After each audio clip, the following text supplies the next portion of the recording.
지금 이 순간에도 백악관 상황실에서는 한미동맹의 미래를 좌우할 중대한 논의가 벌어지고 있다고 하는데요. 무슨 일인지 바로 사연 들어보시죠. 잠깐, 시청 전 구독 버튼 꼭 부탁드려요. 안녕하세요. 저는 리사 맥나마라입니다. 42살이고요. 미 의회 조사국에서 국방과 산업기술 분석관으로 일하고 있어요. 전직 공군 정보장교 출신으로서 냉철한 데이터 분석이 제 전문 분야거든요. 오늘 여러분께 들려드릴 이야기는 한미동맹이 흔들릴 뻔했던 위기의 순간과 그 속에서 진실을 찾아가는 과정에 관한 것입니다. 창원 러셀 빌딩 219호 군사위원회 회의실은 긴장감으로 가득했습니다. 한미 차세대 방공 및 항공전자 공동개발 사업 예산 심사가 시작되는 날이었거든요. 총 150억 달러 규모의 이 사업은 양국 방산업체들이 5년간 협력해 차세대 레이더 시스템과 전자전 장비를 개발하는 프로젝트였어요. 회의실 안의 분위기는 평소와 달랐습니다. 보통 이런 예산 심사는 형식적인 절차를 거쳐 통과되는 경우가 대부분인데 이번엔 뭔가 다른 기운이 감돌고 있었거든요. 참석한 의원들의 표정도 예사롭지 않았고 보좌관들은 두꺼운 자료 뭉치를 들고 분주히 움직이고 있었어요. 평소라면 한산했을 회의실에 기자들까지 몰려와 있었죠. 회의실 한편에 앉아있던 브래들리 하트 수석 보좌관이 두꺼운 파일을 탁 내려놓으면서 분위기가 급변했습니다. 58살의 하트는 상원에서 20년 넘게 일해온 베테랑 보좌관으로 강경 보수 성향으로 유명한 인물이에요. 그의 얼굴엔 평소와 다른 심각함이 어려 있었죠. 하트는 회의 시작 전부터 여러 의원들과 따로 대화를 나누며 무언가를 설득하고 있었는데 그 모습이 심상치 않았어요. 위원장님, 이 사안에 대해 심각한 우려를 표명하지 않을 수 없습니다. 하트의 목소리는 차갑고 단호했어요. 평소 그의 발언은 계산적이고 전략적이었는데 이번엔 뭔가 다른 의도가 숨어 있는 것 같았거든요. 한국은 이제 우리의 잠재적 경쟁자입니다. 지난 10년간 그들의 방산업 성장률을 보세요. 연평균 15%씩 증가했어요. 기술 이전을 통해 자체 방산업을 키우려 하고 있고 언젠가는 우리와 직접 경쟁하게 될 것이에요. 하트는 준비해온 차트를 들어올리며 계속했습니다. 한국의 K방산 수출액이 35억 달러에서 175억 달러로 폭증했거든요. 이는 우리가 제공한 기술과 노하우를 바탕으로 이룬 성과입니다. 우리가 가르쳐준 제자가 이제 스승과 경쟁하려 한다는 말이에요. 이런 상황에서 핵심 기술을 계속 공유하는 것이 과연 미국의 국익에 부합할까요? 회의실이 조용해졌습니다. 참석자들은 모두 하트의 발언에 집중하고 있었어요. 하트는 이런 분위기를 이용해 더욱 강력한 메시지를 던졌죠. 그의 손에는 또 다른 자료가 들려 있었는데 표지에 기밀해제라는 도장이 선명하게 찍혀 있었어요. 더 나아가 주한미군 규모에 대해서도 재검토가 필요합니다. 이 말이 나오자 회의실 분위기가 완전히 달라졌어요. 70년 넘게 이어져 온 한미동맹의 상징인 주한미군을 거론한 거였거든요. 2만 8천 명의 병력을 한반도에 주둔시키는 비용이 연간 40억 달러에 달하거든요. 기지 운영비, 가족 주거비, 현지 조달 비용까지 합치면 실제로는 60억 달러가 넘어요. 하트는 또 다른 자료를 꺼내 들었습니다. 한국의 국방 예산이 570억 달러입니다. 이는 세계 10위 수준이에요. 그들의 경제력은 세계 12위이고 첨단 기술력도 상당한 수준에 올라섰거든요. 그들이 자체 방어 능력을 갖췄다면 우리는 보다 중요한 곳에 자원을 집중할 수 있지 않을까요? 대만 해협, 남중국해 같은 곳 말이에요. 하트의 논리는 그럴듯해 보였어요. 숫자만 놓고 보면 한국이 충분히 독립적으로 방어할 수 있을 것 같았거든요. 하지만 저는 군인 출신으로서 이런 단순한 계산이 얼마나 위험한지 알고 있었어요. 동맹이라는 건 단순히 숫자로 설명할 수 있는 관계가 아니거든요. 우리 납세자들이 언제까지 한국의 방어비를 대신 부담해야 할까요? 하트의 목소리에는 확신이 넘쳤어요.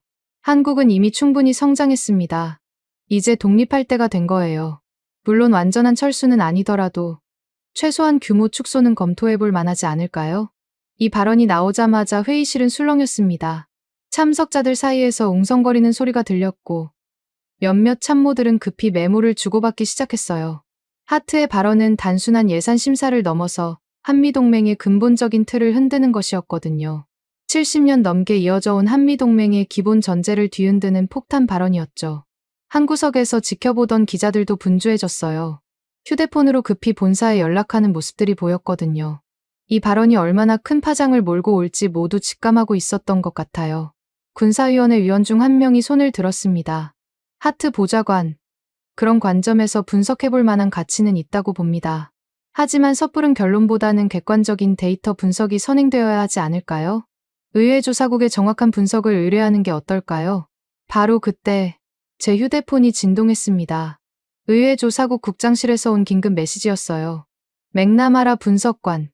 즉시 국장실로 오세요. 긴급 보고서 작성 지시사항이 있습니다. 메시지를 받은 순간 이미 누군가 저에게 이 일을 맡기기로 결정해 놓았다는 걸 직감했어요. 창원 회의가 진행되는 동안 뒤에서는 이미 모든 준비가 끝나 있었던 거죠. 국장실로 향하는 복도를 걸으면서도 하트의 발언이 계속 머릿속을 맴돌았어요. 20년 넘게 이어져 온 한미 협력 관계에 균열이 생기기 시작한 것 같았거든요. 복도에서 마주친 동료들도 평소와 다른 표정이었어요. 이미 소문이 퍼지기 시작한 모양이었죠. 누군가는 드디어 터졌네라고 중얼거리는 소리도 들렸어요. 국장실 앞에 도착했을 때 문 앞에서 잠깐 멈춰 섰습니다. 지난 15년간 의회 조사국에서 일하면서 수많은 분석 보고서를 작성해왔지만 이번만큼 정치적 파장이 클 것 같은 사안은 처음이었거든요. 이 보고서 하나가 70년 한미동맹의 미래를 좌우할 수도 있다는 생각이 들었어요. 문을 열고 들어서니 평소보다 훨씬 경직된 분위기가 느껴졌습니다. 국장실에는 국장뿐만 아니라 부국장과 다른 고위 분석관들도 함께 있었어요. 이런 상황은 정말 중대한 사안일 때만 벌어지는 일이었죠. 리사, 앉으세요. 국장의 목소리도 평소와 달랐어요. 평상시라면 농담 한마디라도 건넸을 텐데 완전히 업무 모드였죠. 방금 상원 군사위에서 나온 발언들 들었죠? 이 문제에 대한 중립적인 분석, 보고서를 가능한 한 빨리 작성해야 합니다. 가능한 한 빨리라는 표현에서 긴박함이 느껴졌어요. 보통 이런 복잡한 사안은 최소 몇 주는 걸리거든요. 하지만 정치적 이슈가 되면 모든 게 급박해지죠. 한미 공동개발 사업의 실효성과 주한미군의 전략적 가치에 대한 객관적 평가가 필요해요. 국장이 계속 설명했습니다. 특히 비용 대비 효과, 기술 이전의 적정성, 그리고 현재의 주둔 규모가 과연 적절한지에 대한 분석이 중요해요. 하트 보좌관 측에서 구체적인 데이터를 요구하고 있거든요. 중립적 분석이라고 했지만 이미 정치적 프레임이 개입되고 있음을 직감할 수 있었어요. 하트 측에서 요구한 보고서일 가능성이 높았고 그들이 원하는 결론은 이미 정해져 있을 것 같았거든요. 하지만 동시에 이것은 기회이기도 했어요. 제대로 된 분석을 통해 진실을 밝혀낼 수 있는 기회 말이에요. 어떤 자료에 접근할 수 있나요? 제가 물었습니다. 국방부와 합참의 모든 관련 자료, 그리고 한국 측 제공 자료까지 열람 권한을 줄게요. 심지어 기밀 등급 자료도 필요하면 신청할 수 있어요. 부국장이 대답했습니다. 단, 보고서는 철저히 팩트 기반으로 작성해야 합니다. 정치적 고려사항은 배제하고요. 이런 광범위한 접근 권한을 주는 것도 이례적이었어요. 평소라면 부분적인 자료만 제공하고 나머지는 요약본으로 때우는 경우가 많았거든요. 이번엔 정말 전면적인 검토를 원하는 것 같았어요. 아니면 워낙 정치적으로 민감한 사안이라 나중에 충분히 검토하지 않았다는 비판을 받지 않으려는 것일 수도 있고요. 국장실을 나오면서 복잡한 심정이었어요. 군인 시절부터 쌓아온 경험으로 볼 때 한미동맹의 가치는 단순한 숫자로 평가할 수 없는 것들이 많았거든요. 함께 훈련하고 정보를 공유하고 위기 상황에서 서로를 믿고 의지할 수 있는 관계, 이런 무형의 자산들을 어떻게 수치화할 수 있을까요? 하지만 동시에 분석관으로서의 직업적 양심도 있었죠. 감정이 아닌 데이터로 말해야 한다는 신념이요. 사무실로 돌아와서 먼저 한 일은 기존 연구자료들을 검토하는 것이었어요. 지난 몇 년간 한미 군사협력에 관해 작성된 보고서들을 모두 꺼내놓고 읽기 시작했죠. 흥미로운 점은 대부분의 보고서가 긍정적인 평가를 내리고 있다는 것이었어요. 작전 효율성, 비용 절감 효과, 기술 개발 속도 등 모든 면에서 협력의 성과가 뚜렷하게 나타나고 있었거든요. 그런데 이런 보고서들도 해석하기에 따라서는 문제가 될 수 있겠더라고요. 한국의 기술 수준 향상을 성공적인 협력으로 볼 수도 있고 기술 유출의 결과로 볼 수도 있으니까요. 같은 데이터라도 어떤 렌즈로 보느냐에 따라 완전히 다른 이야기가 되는 거였죠. 오후가 되자 국방부에서 첫 번째 자료 뭉치가 도착했어요. 상자 3개 분량의 문서들이었는데 대부분이 기밀 해제된 작전 보고서들이었어요. 하나하나 검토하기 시작하니 그동안 알지 못했던 디테일들이 눈에 들어왔습니다. 예를 들어 을지 프리덤실드 훈련 결과 보고서를 보면 한미연합군의 작전 계획 수립 시간이 단독 작전 대비 40% 단축되었다고 나와 있었어요. 한국군의 신속한 의사결정 구조와 첨단 통신망 덕분이었죠. 또한 장비 가동률도 95%를 넘어 역사상 최고 수준을 기록했다고 되어 있었어요. 하지만 동시에 우려스러운 부분들도 있었습니다. 한국산 부품에 대한 의존도가 생각보다 높았거든요. 특히 반도체와 디스플레이 관련 부품은 70% 이상을 한국에서 조달하고 있었어요. 만약 공급이 중단된다면 상당한 차질이 불가피할 것 같았죠. 이런 자료들을 정리하면서 문득 든 생각이 이 문제는 생각보다 훨씬 복잡하다는 것이었어요. 단순히 주한미군을 줄이거나 협력을 중단한다고 해서 해결될 일이 아니었거든요. 양국이 이미 너무 깊숙이 얽혀 있었어요. 마치 하나의 유기체처럼 연결되어 있는 느낌이었죠. 저녁이 되자 각종 언론에서 하트의 발언을 대서특필하기 시작했어요. 한국 독자와 미 기술 유출 우려, 주한미군 축소 검토, 동맹 재편, 신호탄 한미동맹 70년 역사의 전환점 같은 자극적인 헤드라인들이 쏟아져 나왔죠. 케이블 뉴스 채널들은 특집 프로그램을 편성해서 각종 전문가들을 불러다가 토론을 벌였어요. 소셜미디어에서도 찬반 논쟁이 격렬하게 벌어지고 있었고요. 이제 한국도 충분히 컸으니 독립할 때가 됐다. 70년간 우리가 지켜준 걸 잊었나. 동맹은 상호 이익을 위한 것이지. 일방적 시혜가 아니다. 같은 댓글들이 실시간으로 올라오고 있었어요. 여론이 급속도로 양극화되고 있다는 게 느껴졌죠. 한국 언론들의 반응도 즉각적이었어요. 미국 일부에서 한미동맹 재검 토론 대두, 주한미군 축소설, 한반도 안보 지각 변동 예고 같은 기사들이 연이어 나왔거든요. 한국 내에서도 반미 감정이 고개를 들기 시작하는 것 같았어요. 미국이 우리를 버리려 한다. 역시 믿을 건 우리 자신뿐이다. 같은 반응들이 나오고 있었죠. 이런 분위기 속에서 국방부 핵특국의 앤드류 콜 부차관부 보좌관이 내부 브리핑을 진행했어요. 50살의 콜은 오랫동안 방산 획득 업무를 담당해온 전문가로 실용주의적 관점에서 문제를 바라보는 인물이거든요. 하트처럼 이념적이지 않고 순수하게 실무적 관점에서 접근하는 스타일이에요. 동료 여러분, 상원에서 나온 발언들에 대해 우리 나름의 분석이 필요할 것 같습니다. 콜의 브리핑은 차분하면서도 우려스러운 내용들로 가득했어요. 공급망 관점에서 봤을 때 우리의 한국 의존도가 상당히 높아진 것은 사실입니다. 콜은 준비해온 자료를 화면에 띄웠습니다. 반도체는 전체 조달량의 35%, 배터리는 42%, 정밀 부품은 28%를 한국에서 가져오고 있어요. 특히 차세대 전투기 부품의 경우 한국산 비중이 50%를 넘어섰거든요. 만약 관계가 악화된다면 우리 방산업체들이 상당한 타격을 받을 수 있어요. 하지만 콜의 분석은 거기서 끝나지 않았습니다. 반대로 한국도 우리에게 상당히 의존하고 있어요. 핵심 소프트웨어, 엔진 기술, 위성 정보 등은 여전히 우리가 우위를 점하고 있거든요. 이건 제로섬 게임이 아니라 위닝 구조예요. 한쪽이 무너지면 다른 쪽도 타격을 받는 관계죠. 콜의 브리핑을 들으면서 문제의 복잡성을 실감했습니다. 단순히 기술 유출이나 비용 절감의 문제가 아니라 양국이 깊숙이 얽혀있는 산업 생태계의 문제였거든요. 한쪽에서만 손을 뗄 수 있는 관계가 아니었죠. 마치 하나의 거대한 기계에서 부품들이 서로 맞물려 돌아가는 것 같았어요. 그날 밤, 집에 돌아와서도 계속 자료를 검토했어요. 거실 테이블 위에 문서들을 펼쳐놓고 노트북으로는 추가 자료를 검색하면서 늦게까지 작업했죠. 가족들은 이미 잠자리에 들었는데 저 혼자 조용한 거실에서 숫자들과 씨름하고 있었어요. 데이터를 보면 볼수록 하트의 주장에 허점이 많다는 걸 알 수 있었어요.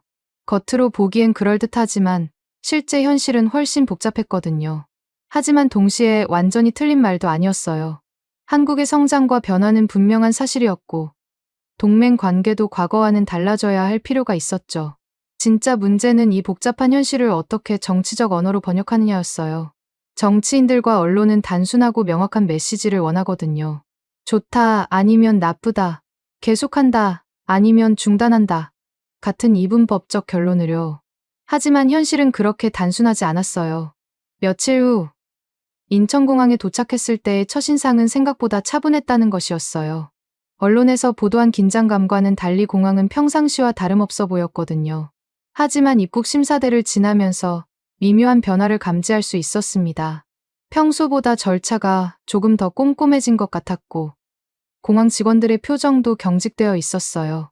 서울로 향하는 고속도로에서 바라본 풍경은 놀라웠습니다. 수십 년 전 제가 군 복무를 했던 한국과는 완전히 다른 모습이었거든요. 고층 빌딩들이 하늘을 찌를 듯 솟아있고, 첨단 기술로 무장한 도시의 모습은 정말 인상적이었어요. 하트가 말한 한국의 성장이 이런 것이구나 싶었죠. 합참본부에 도착했을 때 경비가 평소보다 삼엄하다는 느낌을 받았어요. 방문자 신원 확인 절차도 더 까다로워진 것 같았고요. 미국에서 온 분석관이라는 제 신분 때문인지 아니면 최근 상황 때문인지는 명확하지 않았지만 어쨌든 긴장감이 감돌고 있었어요. 드디어 최도윤 대령과 만날 수 있었습니다. 45살의 최 대령은 화상통화로만 봤던 것보다 실제로는 더 인상적이었어요. 키가 크고 단정한 외모에 눈빛은 날카로우면서도 따뜻함이 있었거든요. 무엇보다 그의 첫 인사가 인상 깊었어요. 분석관님, 한국에 오신 걸 환영합니다. 하지만 솔직히 말씀드리면 지금 분위기가 예전 같지 않아서 조금 걱정이 됩니다. 최 대령의 솔직함이 오히려 신뢰감을 주었어요.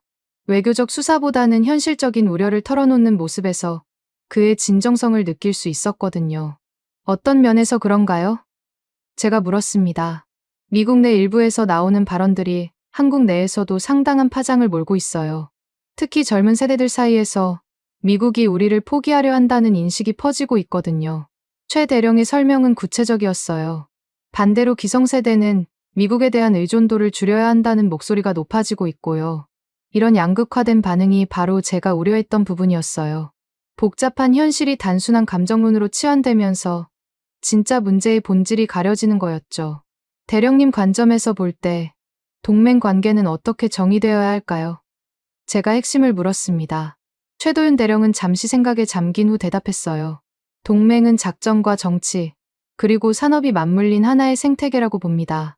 단순히 군사적 협력이나 정치적 우호 관계를 넘어서는 거예요. 예를 들어, 우리가 미군과 함께 훈련할 때 나타나는 시너지 효과는 단순히 병력 숫자를 합친 것 이상이거든요. 그의 설명이 계속되었습니다. 정보 공유 체계, 작전 계획 수립 과정, 장비 호환성, 심지어 급식과 숙소 운영까지 모든 것이 연결되어 있어요. 이런 것들을 하나하나 다시 구축하려면 엄청난 시간과 비용이 들어갑니다. 더 중요한 건 그 과정에서 생기는 보안 공백이에요. 최 대령의 말을 들으면서 하트의 주장이 얼마나 피상적인지 깨달았어요. 겉으로 보이는 숫자만으로는 동맹의 진짜 가치를 평가할 수 없었거든요. 다음 일정은 한국 방사청과의 미팅이었어요. 방사청 건물에 들어서자마자 느낀 것은 이곳의 규모와 체계성이었습니다. 예전에 봤던 한국의 방산업과는 차원이 달랐어요. 깔끔하게 정리된 사무실들과 최신 장비들, 그리고 무엇보다 직원들의 전문성이 인상적이었거든요. 방사청 담당자의 브리핑은 상당히 흥미로웠어요. 저희는 미국과의 협력을 통해 많은 것을 배웠습니다. 하지만 동시에 우리만의 독창적인 기술도 개발해왔어요. 이제는 상호 보완적인 관계가 되었다고 봅니다. 그들이 보여준 자료에 따르면 한국의 방산 기술 수준은 정말 놀라운 발전을 이뤘더라고요. 특히 센서 기술과 전자전 분야에서는 미국과 비슷하거나 어떤 부분에서는 더 앞선 기술을 보유하고 있었어요. 하트가 우려한 기술 유출이 실제로는 기술 교류였다는 걸 확인할 수 있었죠. 오후에는 한국의 방산업체 연구소를 견학했어요. 센서 개발 실험실에서 본 것들은 정말 인상적이었습니다. 차세대 레이더 시스템의 프로토타입을 직접 볼 수 있었는데 성능이 기존 미국산 제품보다 일부 영역에서는 우수했어요. 특히 소형화와 전력 효율성 면에서는 확실히 앞서 있었거든요. 이 기술은 어떻게 개발하신 건가요? 제가 물었습니다. 미국에서 받은 기본 기술을 바탕으로 우리만의 독창적인 아이디어를 더한 거예요.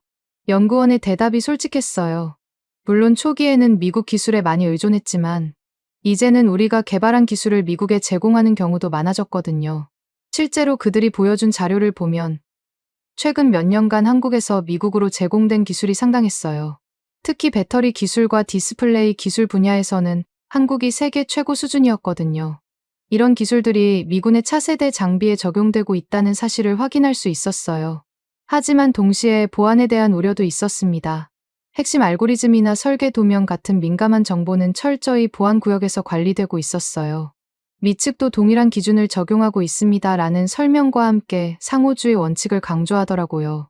우리도 미국의 핵심 기술에 접근할 때는 엄격한 보안 절차를 따라야 합니다. 이는 상호 신뢰를 바탕으로 한 합리적인 시스템이라고 봅니다. 담당자의 설명이 일리가 있었어요. 그날 저녁, 주한미군 기지를 방문할 기회가 있었어요. 오산 공군기지의 정비창에서 본 모습은 정말 놀라웠습니다. 한미 양국의 기술자들이 함께 작업하는 모습, 부품을 공유하고 서로의 노하우를 교환하는 장면들을 직접 볼 수 있었거든요. 정비창 책임자의 설명에 따르면 한국산 부품의 품질과 납기가 미국 본토에서 가져오는 것보다 훨씬 우수하다고 했어요. 특히 긴급 상황에서 한국 업체들의 대응 속도는 정말 빠릅니다. 몇 시간 안에 필요한 부품을 조달할 수 있어요. 미국 본토에서 가져오면 며칠에서 몇 주가 걸리거든요. 또한 정비 작업의 효율성도 인상적이었어요. 한국 기술자들의 숙련도가 상당히 높았고 미군 기술자들과의 협업도 자연스러웠어요. 언어 장벽이 있음에도 불구하고 기술적 소통에는 전혀 문제가 없어 보였거든요. 만약 주한미군이 축소되면 이런 시스템은 어떻게 될까요? 제가 가정적인 질문을 던졌습니다. 정비창 책임자는 잠시 생각한 후 대답했어요. 솔직히 말하면 상당한 혼란이 있을 것 같습니다. 지금의 정비 체계는 한미 양국의 장점을 결합한 시스템이거든요. 한쪽이 빠지면 효율성이 크게 떨어질 수밖에 없어요. 그날 밤 한국 해군 기지를 방문했을 때는 또 다른 측면을 볼 수 있었어요. 해양 보급로와 초계 활동에 대한 브리핑을 받았는데 한미 양국 해군의 협력이 얼마나 체계적인지 알 수 있었거든요. 한반도 주변 해역의 안전은 단순히 한국만의 문제가 아닙니다. 해군 작전 담당자의 설명이었어요. 이 해역을 통과하는 물동량 중 상당 부분이 미국과 관련되어 있고 일본과 대만으로 가는 항로이기도 하거든요. 만약 이 지역에 문제가 생기면 동아시아 전체의 경제에 심각한 타격을 줄 수 있어요. 실제로 그들이 보여준 데이터를 보면 이 해역을 통과하는 선박의 70% 이상이 국제무역과 관련되어 있었어요. 한국 해군이 담당하는 초계 임무도 단순히 한국 방어만을 위한 것이 아니라 국제 항로의 안전을 보장하는 역할이었죠. 주한미군 없는 시나리오를 생각해 보신 적 있나요? 제가 역질문을 던졌습니다. 해군 담당자는 심각한 표정으로 대답했어요. 물론 검토해 본 적이 있습니다. 하지만 현실적으로 매우 어려워요. 정보 공유 체계, 작전 계획 수립, 장비 호환성 등 모든 면에서 재구축이 필요하거든요. 비용도 문제지만 그 과정에서 생기는 보안 공백이 더 큰 문제예요. 다음 날에는 민간 방산업체들과의 인터뷰가 있었어요. 반도체, 배터리, 항공전자 모듈을 생산하는 업체들을 직접 방문해서 현장 상황을 파악해 보았죠. 첫 번째로 방문한 반도체 업체에서는 놀라운 사실을 알 수 있었어요. 이 회사에서 생산하는 군용 반도체의 30%가 미군 장비에 사용되고 있다는 것이었거든요. 하지만 동시에 핵심 설계 기술은 여전히 미국이 보유하고 있었어요. 우리는 제조를 담당하고 미국은 설계와 핵심 소프트웨어를 담당하는 구조입니다. 업체 담당자의 설명이었어요. 이는 상호 보완적인 관계라고 볼 수 있어요. 우리는 미국의 첨단 설계 기술을 활용할 수 있고 미국은 우리의 우수한 제조 기술과 빠른 납기를 활용할 수 있거든요. 두 번째 방문한 배터리 업체에서는 더욱 흥미로운 이야기를 들을 수 있었어요. 이 회사가 개발한 차세대 배터리 기술이 미군의 휴대용 장비에 적용되고 있다는 것이었거든요. 기존 배터리보다 용량은 2배, 무게는 절반으로 줄인 혁신적인 기술이었어요. 이 기술은 순수하게 우리가 개발한 것입니다. 연구개발 담당자가 자랑스럽게 말했어요. 미국 업체들도 우리 기술을 벤치마킹하고 있어요. 이제는 일방적인 기술 이전이 아니라 진정한 기술 교류가 이루어지고 있다고 봅니다. 항공전자 모듈 업체에서는 납기와 품질 관리 시스템이 인상적이었어요. 주문을 받으면 24시간 이내에 생산을 시작하고 72시간 이내에 납품할 수 있는 시스템을 갖추고 있었거든요. 미국 본토의 업체들은 보통 몇 주에서 몇 달이 걸리는 것과 비교하면 엄청난 차이였어요. 긴급 상황에서는 12시간 이내 납품도 가능합니다. 생산 담당자의 말이었어요. 미군 기지에서 급하게 부품이 필요할 때 우리가 얼마나 중요한 역할을 하는지 아실 거예요. 이런 민간 업체들과의 인터뷰를 통해 알 수 있었던 것은 한미 양국의 방산업이 이미 하나의 통합된 생태계를 형성하고 있다는 것이었어요. 단순히 한국이 미국 기술에 의존하는 구조가 아니라 서로의 장점을 활용하는 상호 보완적 관계였거든요. 그날 밤, 호텔에서 하루 종일 수집한 정보들을 정리하면서 워싱턴에서 받았던 익명, 제보 파일과 실제 현장 수치를 비교해 보았어요. 결과는 충격적이었습니다. 제보 파일의 내용 중 상당 부분이 사실과 일치하지 않았거든요. 예를 들어, 제보 파일에서는 한국이 미국 기술을 무단으로 복제해서 제3국에 수출하고 있다고 주장했는데, 실제로는 모든 기술 이전과 수출이 정식 계약과 라이선스하에 이루어지고 있었어요. 또한 한국의 독자 기술로 개발된 부분과 미국에서 이전받은 기술을 명확히 구분해서 관리하고 있었고요. 메모장에 적었습니다. 익명 제보 파일의 상당 부분이 현실과 불일치. 추가 검증 필요. 최도윤 대령과 마지막 미팅을 가졌을 때 그가 한 말이 인상 깊었어요. 분석관님, 억제라는 것은 깃발을 꽂아놓는 것이 아닙니다. 시스템을 구축하는 것이에요. 주한미군의 진짜 가치는 2만 8천 명의 병력 숫자에 있는 것이 아니라 그들이 만들어내는 연결고리에 있어요. 그의 설명이 계속되었습니다. 정보 공유, 작전 계획, 훈련, 정비, 보급 등 모든 것이 유기적으로 연결되어 있거든요. 이런 시스템을 다시 구축하려면 엄청난 시간과 비용이 들어요. 더 중요한 건 그 과정에서 생기는 틈을 상대방이 이용할 수 있다는 거예요. 서울에서의 며칠간은 정말 눈을 뜨게 해주는 경험이었어요. 워싱턴의 회의실에서 봤던 숫자들과 실제 현장의 모습은 많이 달랐거든요. 하트의 주장에도 일리가 있었지만 현실은 훨씬 복잡하고 미묘했어요. 무엇보다 한국 사람들의 자세가 인상적이었어요.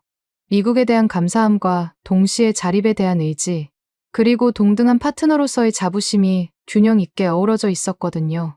이런 성숙한 관계를 단순히 기술 탈취나 일방적 의존으로 규정하는 것은 부적절해 보였어요. 공항으로 향하는 길에서 문득 든 생각이 축소론이나 철수로는 실제 현실을 제대로 파악하지 못한 테이프 커팅용 구호에 불과하다는 것이었어요. 진짜 국익을 위해서는 이런 피상적인 접근이 아니라 변화하는 현실에 맞는 새로운 협력 모델을 만들어야 한다는 확신이 들었죠. 워싱턴으로 돌아오자마자 분위기가 심상치 않다는 걸 느꼈어요. 공항에서부터 한국 관련 뉴스가 계속 나오고 있었거든요. 특히 하트 보좌관이 추가 발언을 했다는 소식이 들려왔어요. 한국 제공 소프트웨어 모듈에서 심각한 오류 발견이라는 헤드라인이 각종 매체를 장식하고 있었죠. 사무실에 도착하자마자 책상 위에 쌓인 긴급 보고서들을 확인했어요. 하트 측에서 공개 압박을 가하고 있다는 내용이었습니다. 한국 측이 제공한 차세대 전투기 소프트웨어 모듈에서 치명적인 버그가 발견되었다. 이는 우리 군사 시스템의 안전성을 심각하게 위협하는 사안이라는 것이 그들의 주장이었어요. 하지만 제가 서울에서 본 현실과는 너무나 다른 이야기였거든요. 급히 원시 로그 데이터를 요청해서 직접 분석해보기로 했어요.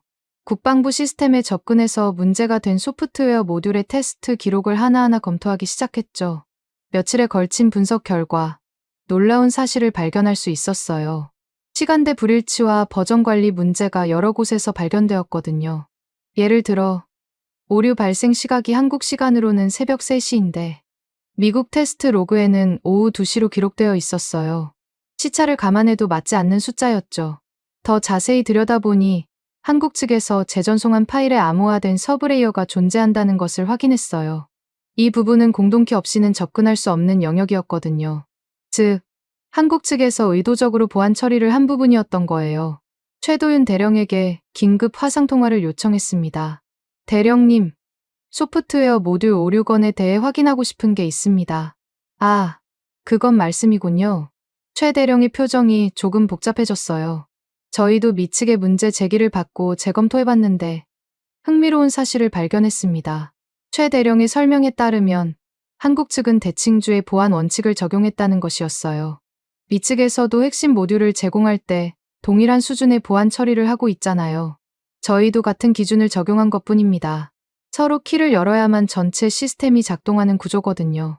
이 말을 듣고 문제의 본질을 파악할 수 있었어요. 소위 오류라고 불린 것들이 실제로는 보안 프로토콜이었던 거였죠. 한국 측이 중요한 부분을 보호하기 위해 암호화했는데 미 측에서 이를 제대로 이해하지 못하고 오류로 판단한 것 같았어요. 더 깊이 조사해보니 또 다른 문제를 발견했습니다. 미측 테스트 환경이 구형 프로토콜을 사용하고 있다는 사실이었어요. 한국 측에서 제공한 최신 모듈을 10년 전 시스템에서 돌리려다 보니 호환성 문제가 발생한 거였죠. 이는 마치 최신형 스마트폰 앱을 구형 컴퓨터에서 실행하려는 것과 같았어요. 당연히 문제가 생길 수밖에 없었거든요. 하지만 이런 기술적 세부사항은 정치적 해석의 과정에서 완전히 무시되고 있었어요. 국방부 내부 메일로 기술적 원인과 정치적 해석을 분리해서 검토해야 한다는 의견을 제출했습니다. 하지만 돌아온 답변은 예상과 달랐어요. 정치적 민감성을 고려해서 신중하게 접근하라는 것이었거든요. 바로 그때 앤드류 콜 부차관보 보좌관으로부터 연락이 왔어요. 리사, 이번 사안에 대한 당신의 견해가 궁금합니다. 기술적 문제는 해결됐다고 하더라도 의존도 축소 전략에는 동의하시나요? 콜의 질문은 예상했던 것이었어요.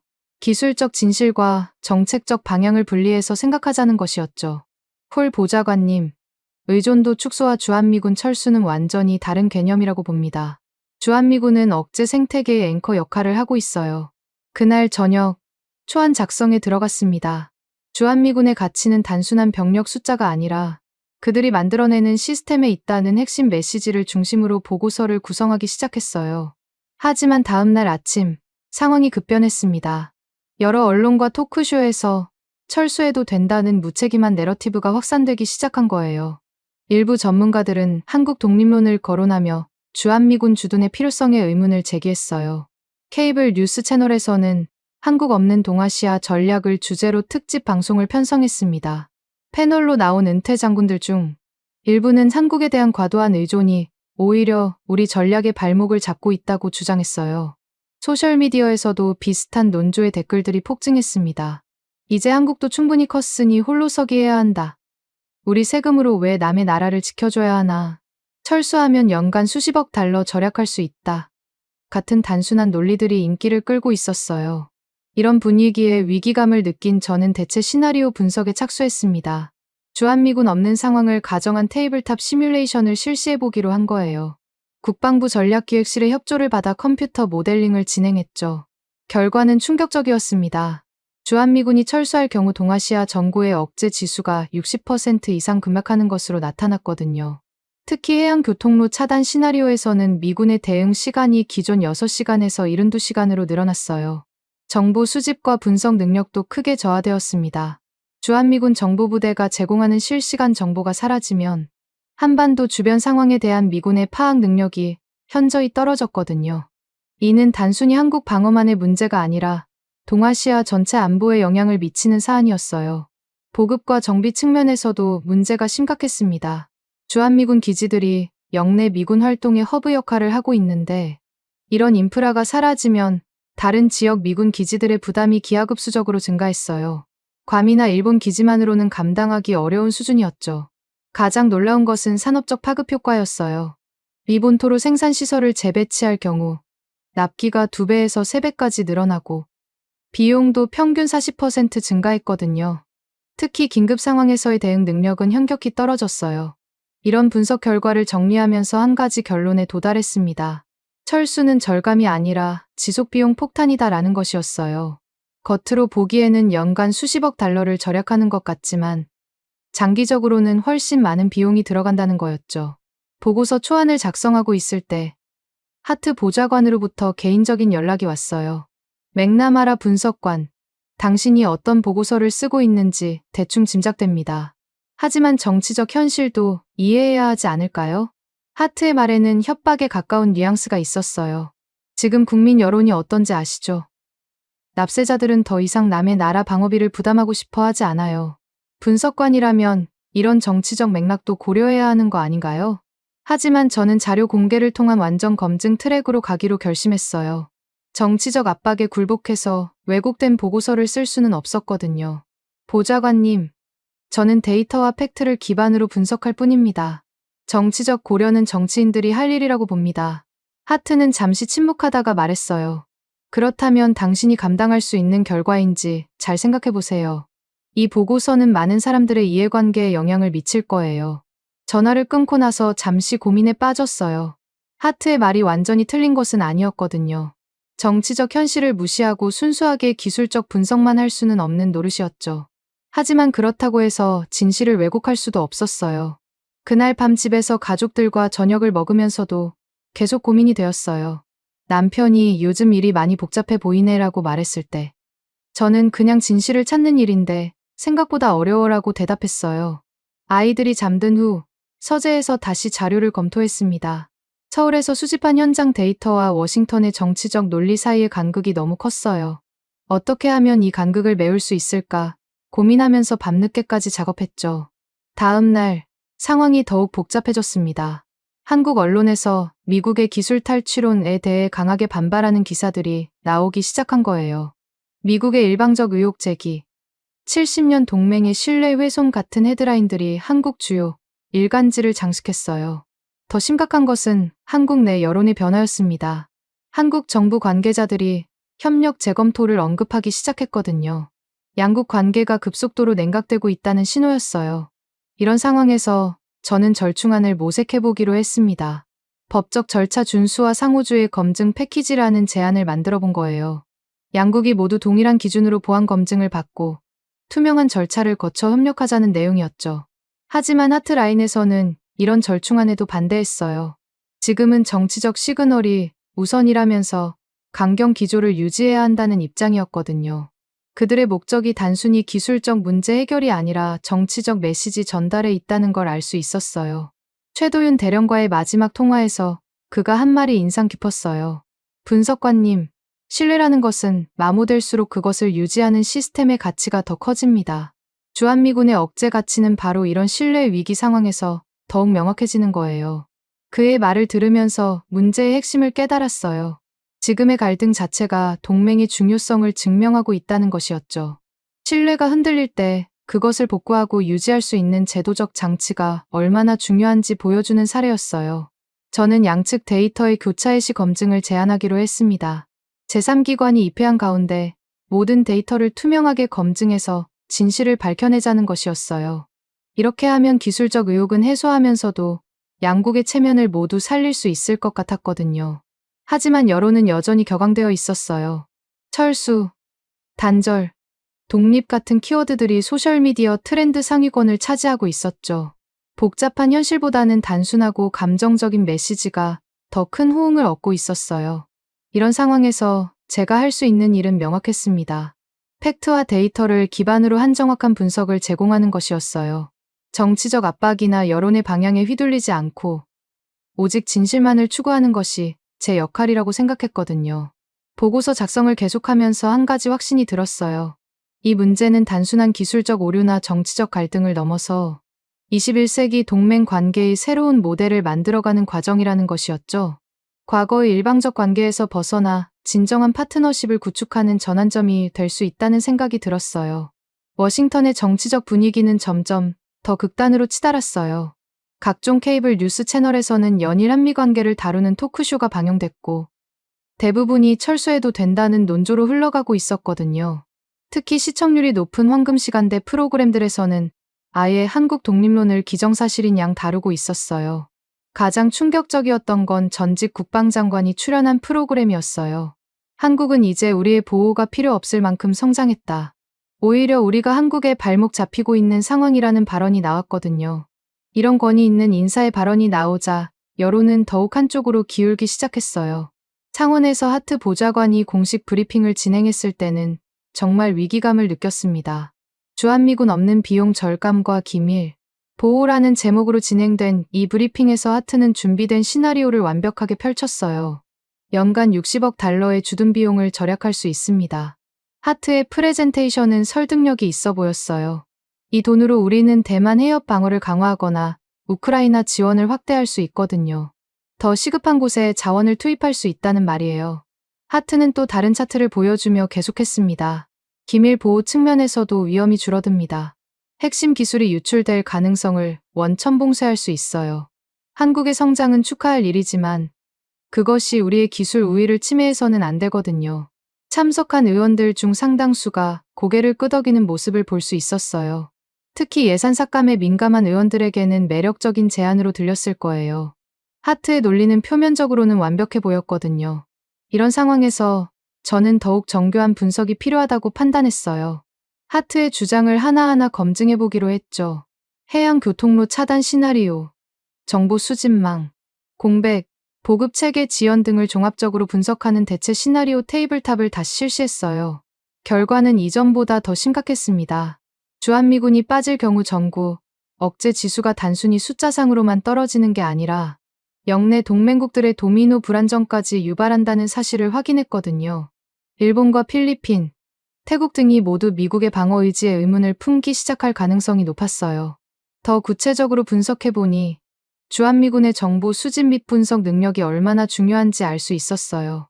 오산 기지의 정보 처리 센터는 한반도뿐만 아니라 동중국해, 남중국해까지 커버하는 거점이었거든요. 이곳이 사라지면 미군의 상황 인식 능력에 치명적인 공백이 생겨요. 정비와 보급 측면에서도 마찬가지였어요. 주한미군 기지들은 단순히 한국 방어만을 위한 시설이 아니라 동아시아 전체 미군 활동의 허브 역할을 하고 있었거든요. 부품 창고, 정비시설, 연료 보급소 등이 모두 연결되어 있는 하나의 거대한 네트워크였어요. 훈련 시설의 가치도 간과할 수 없었습니다. 한국의 다양한 지형과 기후 조건은 미군에게 최적의 훈련 환경을 제공하고 있었어요. 특히 혹한기 훈련이나 산악전 훈련 같은 건 한국이 아니면 쉽게 할 수 없는 것들이었거든요. 가장 놀라운 발견은 산업적 연결고리였어요. 미 본토로 모든 생산을 재배치할 경우의 비용을 계산해보니 정말 천문학적이었거든요.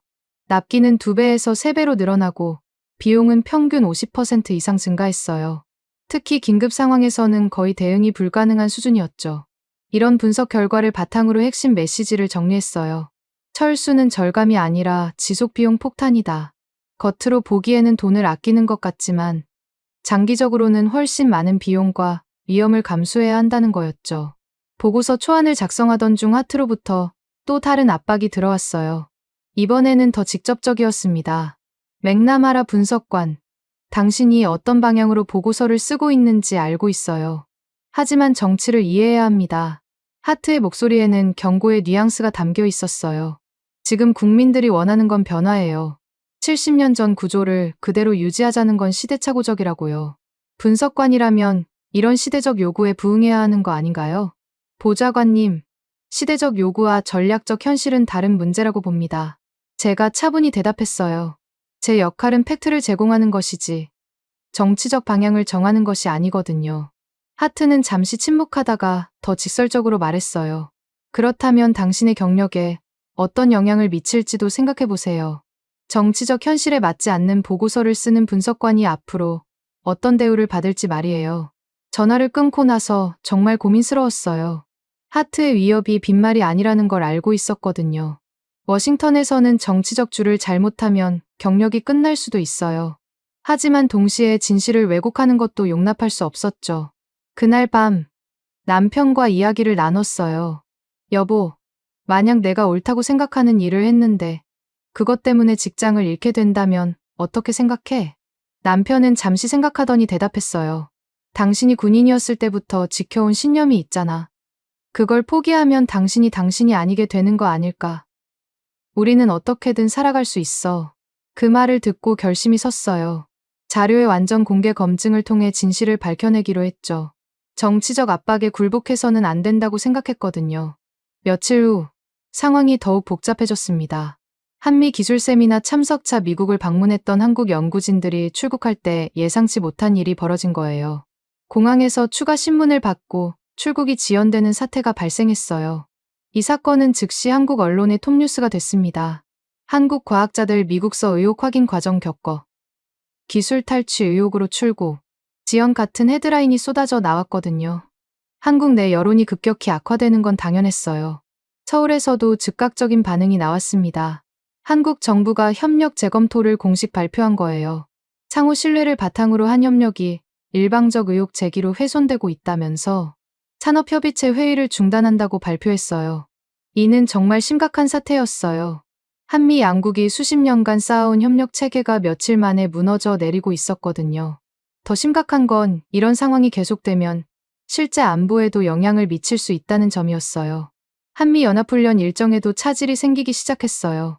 공개적으로는 일정 조정이라고 발표했지만 실제로는 한국 측의 협조 의지가 줄어든 것이 원인이었거든요. 양국 군사 관계자들 사이에서도 미묘한 긴장감이 감돌기 시작했어요. 이런 상황에서 저는 절충 방안을 모색해보기로 했습니다. 법적 절차 준수와 상호주의 검증 패키지라는 제안을 구체화해서 양측에 전달해보기로 한 거예요. 모든 기술 교류는 투명한 절차를 거치고 양국이 동일한 기준을 적용하자는 내용이었죠. 하지만 하트라인에서는 이런 절충안도 거부했어요. 지금은 정치적 시그널이 우선이라면서 강경 기조를 유지해야 한다는 입장이었거든요. 그들의 목적이 문제 해결이 아니라 정치적 승리에 있다는 걸 확인할 수 있었어요. 최도윤 대령과 긴급 화상회의를 가졌을 때 그의 표정이 이전과 많이 달라져 있었어요. 평소의 여유로운 모습은 사라지고 상당히 경직되어 있었거든요. 분석관님, 솔직히 말씀드리면 상황이 심각합니다. 최 대령의 목소리에도 긴장감이 묻어났어요. 한국 내에서도 반미 감정이 급속도로 확산되고 있어요. 특히 젊은 세대들 사이에서 미국이 우리를 적으로 보고 있다는 인식이 퍼지고 있거든요. 더 심각한 건 정치적 파급 효과였어요. 야당에서는 이번 사태를 정부의 굴욕 외교라고 공격하고 있고, 여당 내에서도 대미 관계 재검토를 요구하는 목소리가 나오고 있어요. 정치권 전체가 반미 쪽으로 기울고 있는 상황입니다. 최 대령은 계속해서 우려를 표명했어요. 신뢰가 마모될수록 주한미군의 억제 가치는 역설적으로 더 커집니다. 하지만 정치적 분위기가 이렇게 되면 그런 논리적 사고가 통하지 않아요. 감정이 이성을 압도하는 상황이거든요. 한국 측 상황을 들으면서 문제의 심각성을 새삼 느꼈어요. 단순한 기술적 의혹이나 정책적 견해 차이를 넘어서 양국 관계의 근본적 신뢰가 흔들리고 있었거든요. 저는 양측 데이터의 교차 시 검증을 제안하기로 했습니다. 제3기관이 입회한 가운데 모든 의혹을 투명하게 검증해서 사실관계를 명확히 하자는 것이었어요. 이렇게 하면 기술적 문제는 해결하면서도 양국의 체면을 모두 살릴 수 있을 것 같았거든요. 대령님, 제3자 검증을 통해 모든 의혹을 해소하는 게 어떨까요? 투명한 절차를 거치면 양측 모두 납득할 수 있을 것 같은데요. 최 대령은 잠시 생각하더니 대답했어요. 좋은 아이디어라고 봅니다. 하지만 정치적 분위기상 한국 정부가 받아들일지 의문이에요. 지금은 미국의 모든 제안을 의심스럽게 보는 상황이거든요. 그렇다고 해서 포기할 수는 없었어요. 계속해서 합리적인 해결책을 모색해야 했죠. 하지만 여론은 여전히 감정적이고 극단적인 방향으로 흘러가고 있었어요. 소셜미디어에서는 철수, 단절, 독립 같은 키워드가 계속 트렌드 상위를 차지하고 있었어요. 복잡한 현실보다는 단순하고 자극적인 메시지가 더 큰 호응을 얻고 있었거든요. 한국 없어도 된다. 우리만의 길을 가자. 70년 의존. 이제 그만 같은 극단적인 댓글들이 넘쳐났어요. 이런 분위기에서 제가 작성하고 있는 보고서가 얼마나 중요한지 새삼 깨달았어요. 객관적인 데이터와 분석을 통해 감정적 대립을 진정시키고 합리적인 해결책을 제시하는 것이 제 역할이었거든요. 하지만 동시에 현실적인 한계도 인정해야 했어요. 아무리 완벽한 분석을 해도 정치적 의지가 없으면 소용없다는 것이었죠. 진실을 밝혀내는 것만으로는 부족했고, 그 진실을 정치적, 현실에서 구현할 수 있는 방법도 함께 제시해야 했어요. 그날 밤, 보고서 작성을 계속하면서 한 가지 확신이 들었습니다. 이 위기는 동시에 기회이기도 하다는 것이었어요. 과거의 불균형한 관계를 청산하고 진정한 상호 존중에 기반한 새로운 동맹 모델을 만들어갈 수 있는 전환점이 될 수 있다는 생각이 들었거든요. 하지만 그러기 위해서는 먼저 현재의 감정적 대립을 해소하고 양측 모두가 납득할 수 있는 객관적 진실을 확립해야 했어요. 그리고 그 기반 위에서 새로운 협력 방식을 설계해 나가는 것이 필요했죠. 며칠 후 벌어진 사건은 정말 예상치 못한 것이었어요. 워싱턴 덜레스 공항에서 한국 기술세미나 참석자들이 출국 지연을 겪은 사건이 한국 언론에 대대적으로 보도되면서 양국 관계가 급속도로 냉각되기 시작한 거였거든요. 제가 아침에 출근해서 뉴스를 확인했을 때 정말 충격적이었어요. 한국의 주요 방송사들은 이 사건을 톱뉴스로 다뤘습니다. 한국 과학자들 미국 공항서 의혹 확인 과정 겪어 기술 탈취, 우려로 출국 심사 강화 같은 헤드라인들이 실시간으로 업데이트되고 있었거든요. 더 심각한 건 이런 보도들이 단순한 사실 전달을 넘어서 감정적인 톤으로 흘러가고 있다는 점이었어요. 한국 언론의 논조는 점점 더 강해졌습니다. 70년 동맹국 과학자를 잠재적 스파이 취급, 상호 신뢰 기반 흔들려 미국의 일방적 의혹 제기로 굴욕 같은 표현들이 연일 쏟아져 나왔어요. SNS에서도 한국 네티즌들의 반응이 폭발적이었고요. 특히 젊은 세대들의 반응이 격렬했어요. 역시 미국은 우리를 동등한 파트너로 보지 않는다. 언제까지 미국 눈치만 봐야 하나. 이제 독자적인 길을 가야 할 때. 같은 댓글들이 수만 개씩 달리고 있었거든요. 70년 동맹의 토대가 흔들리고 있다는 걸 실감할 수 있었어요. 서울의 반응은 더욱 즉각적이었습니다. 한국 정부가 공식 성명을 통해 협력 재검토를 발표한 거예요. 외교부 대변인이 정례 브리핑에서 상호 신뢰를 바탕으로 한 협력이 일방적 의혹 제기로 훼손되고 있다며 강한 유감을 표명했어요. 더 구체적인 조치도 뒤따랐습니다.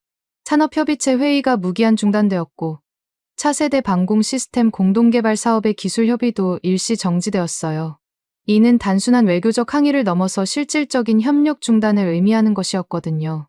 한국 방산업계의 반응도 심각했어요. 주요 방산업체들이 미국과의 협력 재검토를 발표하기 시작했거든요. 어떤 업체는 신뢰할 수 없는 파트너와는 장기적 협력이 어렵다며 유럽이나 이스라엘 업체들과의 협력을 검토하겠다고 발표하기도 했어요. 이런 연쇄 반응은 정말 우려스러웠어요. 수십 년간 쌓아온 협력 체계가 며칠 만에 무너져 내리고 있었거든요. 더 심각한 건 이런 상황이 실제 안보 협력에도 영향을 미치기 시작했다는 점이었어요. 한미연합훈련에도 미묘한 변화가 나타났습니다. 공식적으로는 일정 조정이라고 발표했지만 실제로는 한국 측의 협조 의지가 현저히 줄어든 것이 원인이었어요. 평소라면 적극적으로 참여했을 연합정보 공유 훈련도 소극적인 태도를 보이기 시작했거든요. 주한미군 관계자들과의 비공식 접촉에서 들은 이야기는 더욱 심각했어요. 한국군 장교들의 태도가 예전과 다르다는 것이었거든요. 공식적인 업무는 계속 진행되지만 비공식적인 소통이나 개인적 친분은 현저히 줄어들었다는 거였어요. 이런 상황에서 저는 위기감을 느끼고 절충 방안을 모색하기 시작했어요. 양측의 체면을 살리면서도 실질적인 문제를 해결할 수 있는 방법이 필요했거든요. 법 절차 준수와 상호주의 검증 패키지라는 아이디어를 구체화해보기로 했습니다. 이 방안의 핵심은 투명성과 상호주의였어요. 모든 기술 협력은 양국이 합의한 투명한 절차를 거치고 어느 한쪽이 일방적으로 의혹을 제기하지 않는다는 것이었죠. 또한 기술 보안 검증도 양국이 동일한 기준을 적용하자는 내용이었어요. 구체적으로는 공동검증위원회 설치, 상호 감시 시스템 구축, 투명한 분쟁 해결 절차 마련 등이 포함되어 있었어요. 이렇게 하면 기술적 우려는 해소하면서도 양국의 자존심을 모두 지킬 수 있을 것 같았거든요. 하지만 하트라인에서는 이런 절충안에도 반대 입장을 보였어요. 하트 보좌관으로부터 온 연락은 이전보다 더 강경했습니다. 맥나마라 분석관. 지금은 복잡한 절차를 논할 때가 아니에요. 정치적 시그널이 우선입니다. 하트의 논리는 명확했어요. 국민들이 원하는 건 변화예요. 70년 전 구조를 그대로 유지하려는 건 시대착오적이라고요. 지금 절충안을 내놓으면 우리가 약해 보이는 거 아닌가요? 이런 반응을 보면서 하트 측의 진짜 의도를 알 수 있었어요. 그들은 단순히 기술적 문제를 해결하려는 게 아니라 정치적 승리를 원하고 있었거든요. 한국을 굴복시키고 미국의 우위를 확실히 하려는 것이 진짜 목적인 것 같았어요. 최도윤 대령과의 긴급 화상회의는 더욱 암울했습니다. 그의 표정에서 깊은 우려를 읽을 수 있었어요. 분석관님, 상황이 정말 심각해지고 있습니다. 한국 내 여론이 급격히 악화되고 있어요. 최 대령의 설명에 따르면 한국 내 정치권도 반미 쪽으로 기울고 있다는 것이었어요. 야당에서는 이번 사태를 정부의 굴욕 외교라고 공격하고 있고 여당 내에서도 대미 관계 재검토를 요구하는 목소리가 커지고 있어요. 더 심각한 건 군 내부의 분위기 변화였어요. 젊은 장교들 사이에서 미국이 우리를 신뢰하지 않는다면 우리도 독자적인 길을 가야 한다는 의견이 나오고 있어요. 연합작전에 대한 회의론도 고개를 들고 있고요. 최 대령은 특히 우려스러운 점을 지적했습니다. 신뢰가 마모될수록 주한미군의 억제 가치는 역설적으로 더 커집니다. 하지만 정치적 분위기가 이렇게 되면 그런 논리적 사고가 통하지 않아요. 감정이 이성을 압도하는 상황이거든요. 그의 말을 들으면서 정말 답답했어요. 객관적으로 보면 지금이야말로 동맹의 중요성이 더욱 부각되는 시점인데 정치적 감정이 모든 걸 가로막고 있었거든요. 대령님, 제3자 검증을 통해 모든 의혹을 투명하게 해소하는 방안은 어떨까요? 제가 제안했습니다. 최 대령은 잠시 생각하더니 씁쓸한 표정으로 대답했어요. 좋은 아이디어지만 지금 분위기로는 어려울 것 같아요.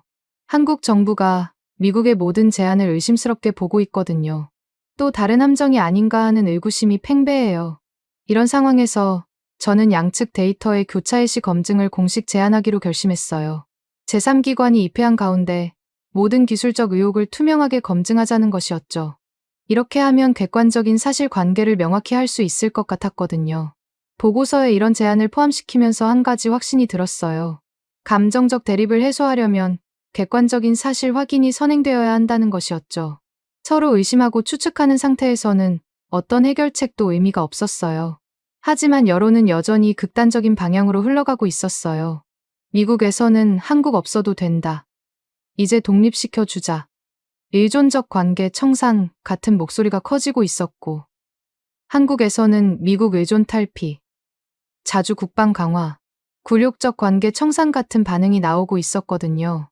특히 소셜미디어에서는 철수, 단절, 독립 같은 키워드가 계속해서 트렌드 상위를 차지하고 있었어요.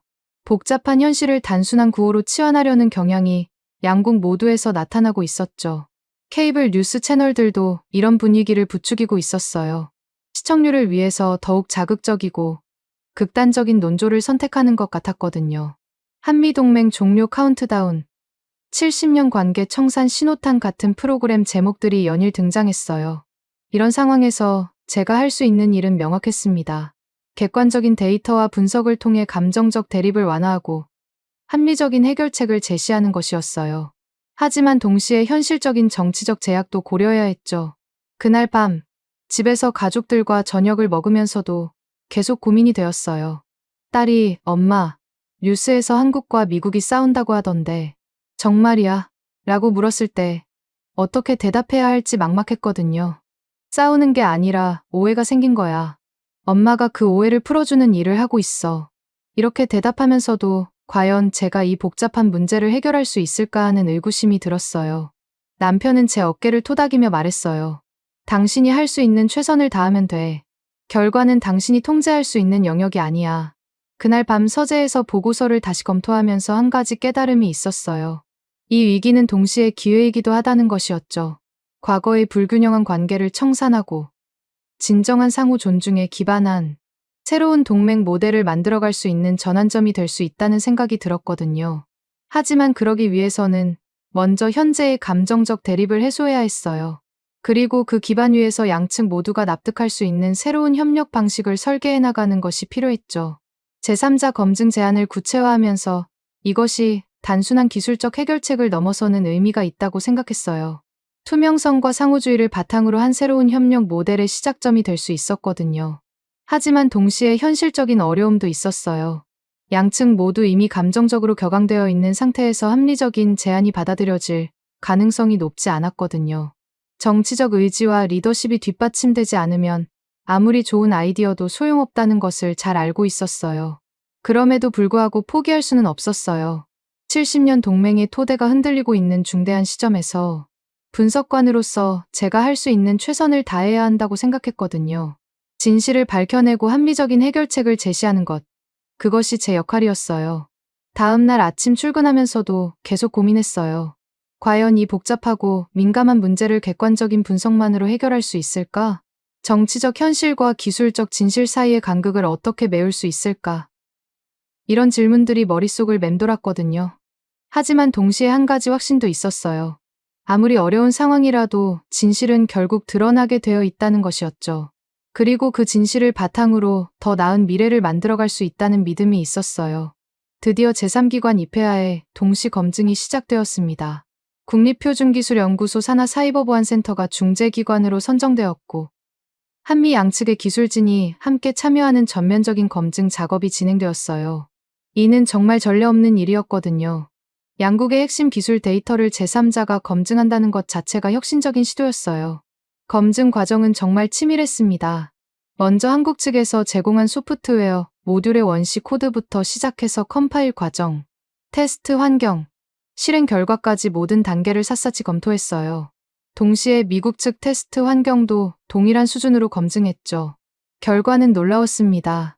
그동안 오류라고 지적되었던 부분들이 실제로는 전혀 다른 원인에서 비롯된 것이었거든요. 가장 큰 문제는 미국 측 테스트 환경의 레거시 호환성 이슈였어요. 10년 전 프로토콜을 사용하는 시스템에서 최신 모듈을 실행하려다 보니 당연히 문제가 생긴 거였죠.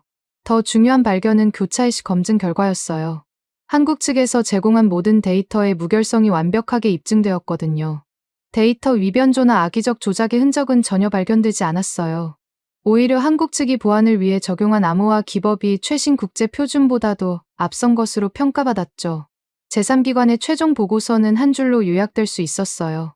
기술적 오류나 악의적 조작의 근거를 찾을 수 없으며 모든 문제는 시스템 호환성과 절차적 미비에서 기인함. 이는 그동안의 의혹이 완전히 근거 없는 것이었다는 걸 의미했어요. 하지만 더 중요한 건 이런 검증 과정을 통해 양측이 서로의 기술 수준과 보안 의식을 새롭게 인식하게 되었다는 점이었어요. 미국 측 기술진들은 한국의 보안 시스템이 예상보다 훨씬 정교하다는 사실에 놀랐고, 한국 측도 미국의 검증 절차가 매우 체계적이라는 걸 인정했거든요. 이런 결과를 바탕으로 저는 주한미군의 연합정비작전 가용도 네트워크 지도를 공개하기로 결심했어요. 이는 정말 민감한 자료였지만 주한미군의 진짜 가치를 보여주기 위해서는 필요한 조치라고 판단했거든요. 네트워크 지도를 보면 주한미군이 단순히 한반도 방어만을 위한 존재가 아니라는 걸 명확히 알 수 있었어요. 오산과 군산기지는 동아시아 전체 미군 활동의 핵심 허브 역할을 하고 있었거든요. 부품 공급, 정비 지원, 연료 보급 등 모든 면에서 영내 다른 기지들과 유기적으로 연결되어 있었어요. 특히 인상적이었던 건 정보 수집과 분석 네트워크였어요. 주한미군의 정보 시설들이 한반도뿐만 아니라 동중국해, 남중국해까지 커버하는 광범위한 감시망을 구축하고 있었거든요. 이런 정보들이 실시간으로 일본, 괌, 하와이의 미군 시설과 공유되고 있었어요. 방공과 미사일 방어 시스템도 마찬가지였습니다. 주한미군의 레이더 시설들이 영내 전체 방공망의 일부로 기능하고 있었어요. 한반도에서 포착된 정보가 일본과 대만 방어에도 활용되고 있었거든요. 이는 정말 정교한 다층 방어 체계였어요. 해양 보급로 보호 측면에서도 주한미군의 역할은 핵심적이었습니다. 한국 해군과의 연합 초계 활동을 통해 동아시아 주요 해상 교통로의 안전을 보장하고 있었거든요. 이 해역을 통과하는 물동량 중 70% 이상이 미국과 동맹국들의 경제에 직접적인 영향을 미치는 것들이었어요. 사이버 방어 영역에서의 협력도 놀라웠습니다. 한미 양국의 사이버 방어팀이 24시간 공동 대응 체계를 구축하고 있었어요. 한국의 우수한 사이버 기술과 미국의 글로벌 정보망이 결합되어 강력한 방어막을 형성하고 있었거든요. 이런 상호운용성 매트릭스를 도식화해보니 정말 놀라운 그림이 나왔어요. 주한미군을 빼면 이 모든 네트워크가 붕괴된다는 것이 한눈에 보였거든요. 단순히 28,000명의 병력이 사라지는 게 아니라 동아시아 전체의 안보 생태계가 흔들리는 것이었어요. 미 본토 단독 대응 플랜과 비교해본 결과는 더욱 충격적이었습니다. 시간, 비용, 위험 모든 면에서 현재 체계가 압도적으로 우수했어요. 예를 들어 한반도 위기 상황에 대응하는 데 필요한 시간이 현재는 6시간이지만 본토에서 출발하면 72시간이 걸렸거든요. 비용 측면에서도 마찬가지였어요. 주한미군 주둔 비용이 연간 60억 달러라면 동일한 억제 효과를 본토 기반으로 달성하려면 연간 200억 달러 이상이 필요했어요. 장거리 투사 능력, 연료비, 인력 증원비 등을 모두 고려하면 훨씬 더 비싸졌거든요. 위험 요소도 심각했습니다. 본토 기반 대응은 예측 가능성이 높아서 상대방의 대응 전략 수립이 쉬웠어요. 반면 주한미군은 즉시 대응 가능한 현지 배치 자산으로서 상대방에게 상당한 부담을 주고 있었거든요. 가장 중요한 건 동맹국들에 대한 신뢰성 문제였어요. 미국이 한국에서 철수한다면 일본, 필리핀, 태국 등 다른 동맹국들도 미국의 방어 의지를 의심하기 시작할 것이었거든요. 이는 도미노 효과를 일으켜 아시아 전체의 안보 질서를 불안정하게 만들 수 있었어요. 한국 측에서도 긍정적인 반응이 나오기 시작했습니다. 최도윤 대령으로부터 온 연락에 따르면 제3자 검증 결과에 대한 한국 정부의 신뢰도가 높다는 것이었어요. 객관적이고 투명한 절차를 거쳤기 때문에 결과를 받아들일 수 있다는 것이 한국 정부의 입장이었거든요. 더 중요한 건 한국 측에서 상호주의 보안 정식을 제안해온 것이었어요. 공동키 시스템, 감사 로그 공유, 투명한 거버넌스 구조 등을 포함한 포괄적인 보안 협력 방안이었죠. 이는 단순히 현재 문제를 해결하는 것을 넘어서 미래 협력의 새로운 틀을 제시하는 것이었어요. 최도윤 대령과의 화상회의에서 그가 한 말이 특히 인상적이었어요. 분석관님, 동맹이라는 것은 대체제가 없습니다. 좀 느려도 함께 가는 게 빠른 길이에요. 혼자 가면 빠를 수 있지만 함께 가면 멀리 갈 수 있거든요. 그의 말에는 깊은 철학이 담겨 있었어요. 효율성만 추구하면 단기적으로는 이익이 될 수 있지만 장기적으로는 더 큰 손실을 감수해야 한다는 것이었죠. 동맹이라는 것은 바로 이런 장기적 관점에서 의미가 있는 거였어요. 앤드류 콜 부차관보 보좌관도 변화하는 모습을 보였습니다. 리사, 당신의 분석을 보니 생각이 바뀌었어요. 획득과 산업정책을 재설계할 때 연합 거버넌스를 포함시켜야겠어요. 콜의 이런 변화는 정말 중요한 의미가 있었어요. 그는 처음에는 의존도 축소를 주장했지만 객관적인 데이터를 보고 나서 생각을 바꾼 거였거든요. 이는 합리적인 정책 결정이 어떻게 이뤄져야 하는지를 보여주는 좋은 사례였어요. 앞으로는 한국을 단순한 협력 대상이 아니라 전략적 파트너로 봐야 할 것 같아요. 콜이 계속 말했어요. 획득국 내부의 연합 거버넌스 좌석을 만들어서 한국 측 전문가가 상주할 수 있도록 하는 것도 검토해 보겠어요. 이런 변화들을 보면서 정말 희망적이었어요. 위기가 오히려 더 나은 협력 모델을 만들어내는 계기가 되고 있었거든요. 과거의 일방적 관계에서 벗어나 진정한 파트너십을 구축할 수 있는 기회가 열리고 있었어요. 하지만 브래들리 하트는 여전히 반발하고 있었습니다. 객관적인 검증 결과가 나왔음에도 불구하고 정치적 명분을 잃고 싶지 않아 하는 것 같았어요.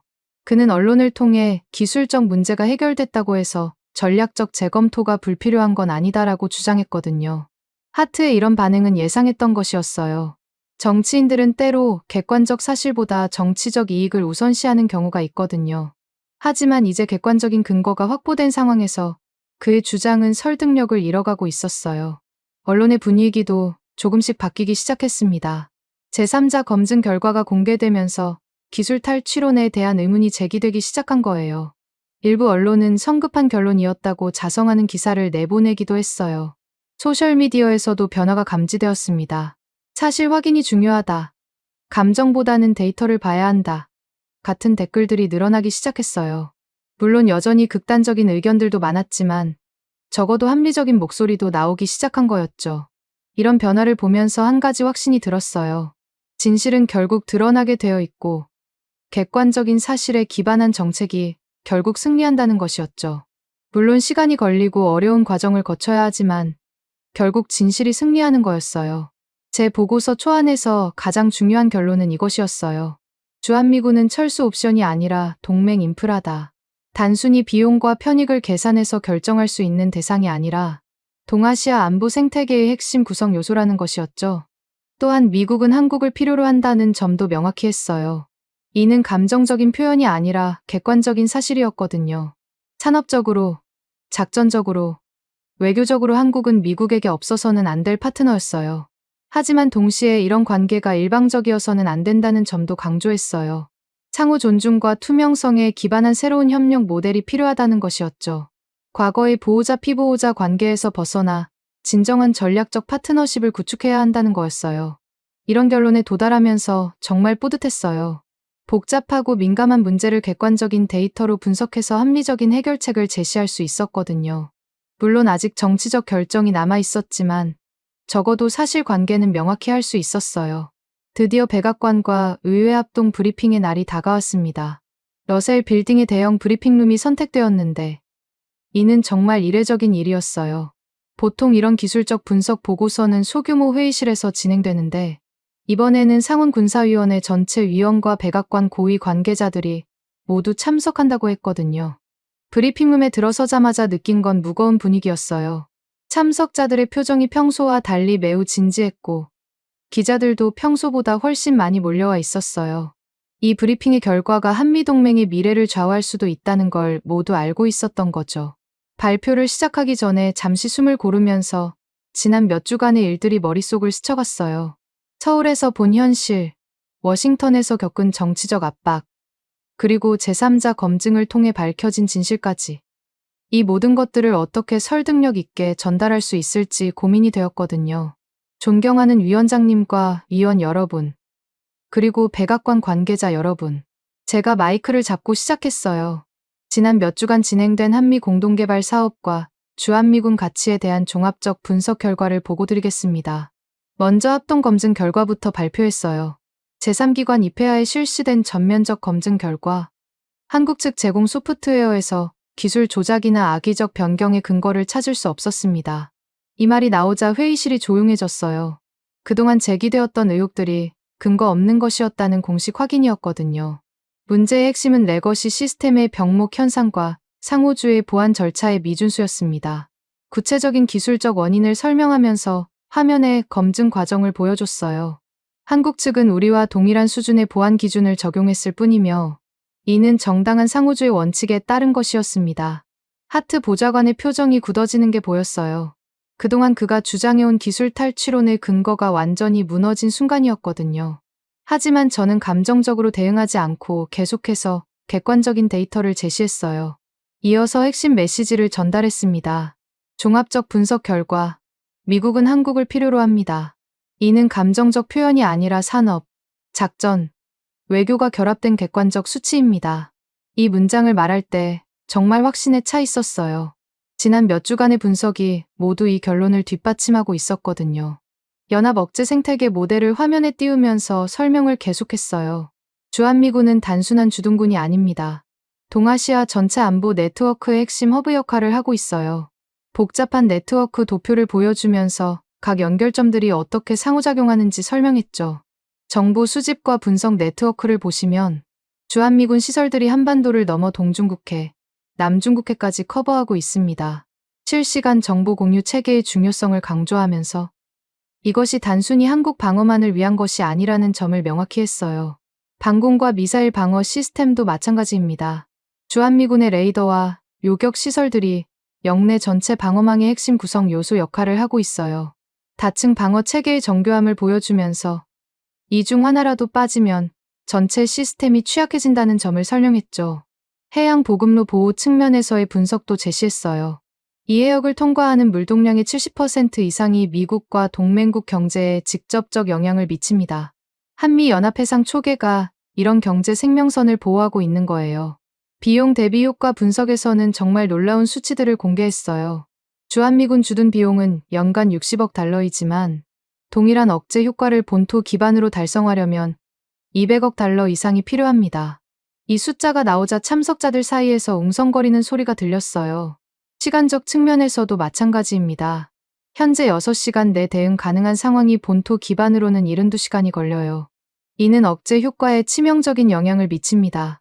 억제라는 것이 즉각성에 기반한다는 점을 강조했죠. 가장 중요한 메시지를 전달할 때가 왔어요. 따라서 주한미군은 철수 옵션이 아닙니다. 이는 동맹 인프라이며 철수하지 못한다가 아니라 철수해서는 안 되는 전략 자산입니다. 이 말을 할 때 회의실이 완전히 조용해졌어요. 백악관 국가안보회의 대표가 질문했어요. 분석관님, 그렇다면 현재의 주둔 규모와 배치가 최적이라는 말씀인가요? 현재 규모는 최소 필요 수준입니다. 제가 명확히 대답했어요. 오히려 영내 위협이 증가하고 있는 상황에서는 질적 강화가 더 필요할 수도 있어요. 단순한 숫자 감축은 전체 억제 체계를 위험에 빠뜨릴 수 있습니다. 하트 보좌관이 마지막 공세를 시도했어요. 분석관님의 기술적 분석은 인정하지만 정치적 현실도 고려해야 하지 않겠습니까? 국민 여론이 변화를 원하고 있는데요. 이때를 위해 준비한 자료를 꺼냈어요. 여론조사 결과를 자세히 분석해보면 국민들이 원하는 건 무조건적인 철수가 아닙니다. 보다 공정하고 상호적인 관계를 원하고 있어요. 여론의 진짜 의미를 설명하면서 단순한 철수론과는 다르다는 점을 강조했죠. 따라서 필요한 건 철수가 아니라 관계의 질적 개선입니다. 상호주의 원칙에 기반한 새로운 협력 모델을 구축하는 것이 답이에요. 이어서 한국 측에서 제안한 상호주의 보안 정식을 소개했어요. 한국 측은 공동키 시스템, 감사 로그 공유, 투명한 거버넌스 구조를 제안했습니다. 이는 과거의 일방적 관계를 양방향 파트너십으로 전환하는 혁신적 모델이에요. 이런 제안이 미국의 이익에도 부합한다는 점을 강조했죠. 백악관 대표가 고개를 끄덕이며 말했어요. 그렇다면 이런 새로운 모델이 우리 국익에 어떤 구체적 이익을 가져다 줄까요? 첫째, 기술 혁신 속도가 빨라집니다. 구체적인 수치를 제시했어요. 한미 공동 연구개발 프로젝트는 단독 개발 대비 평균 40% 빠른 결과를 보여주고 있어요. 둘째, 비용 효율성이 크게 개선됩니다.